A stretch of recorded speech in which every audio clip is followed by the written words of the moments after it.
我扶你起来。嗯。哎呀。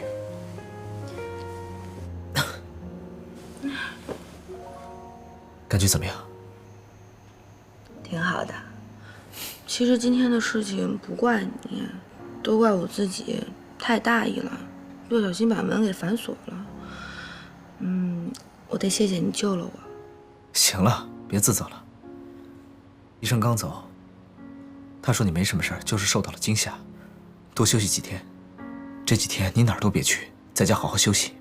我不用休息啊，我明天就可以去公司上班啊，挺好的。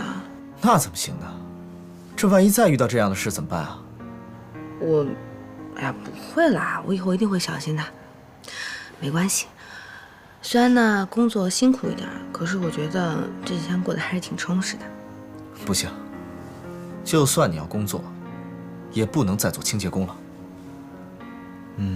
要不你做我的助理吧？我才不要呢！前一天還是清潔工，第二天變成了總裁助理，別人不知道在背後說些什麼東西呢。我可不準備變成那些人茶餘飯後的談資。那你想幹什麼呀？我做清潔工挺好的呀，不過你能不能答應我一個要求？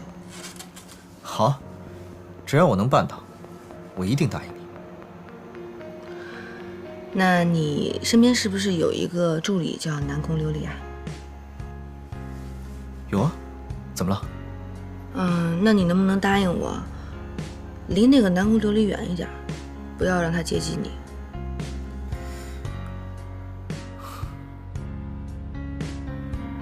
賀錦熙為什麼不讓我接近南宮琉璃？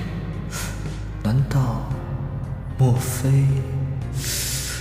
非他吃醋了？喂，顧西城，你到底有沒有在聽我說話？有啊。行了，你的心意我明白了，你放心吧，趕緊休息。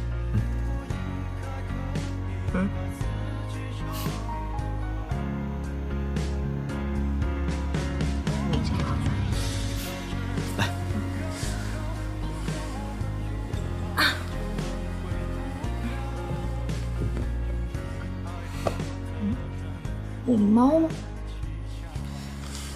在這兒呢。謝謝。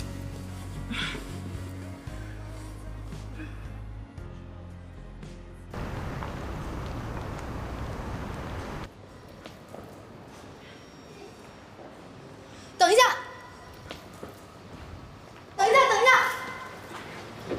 謝謝，謝謝。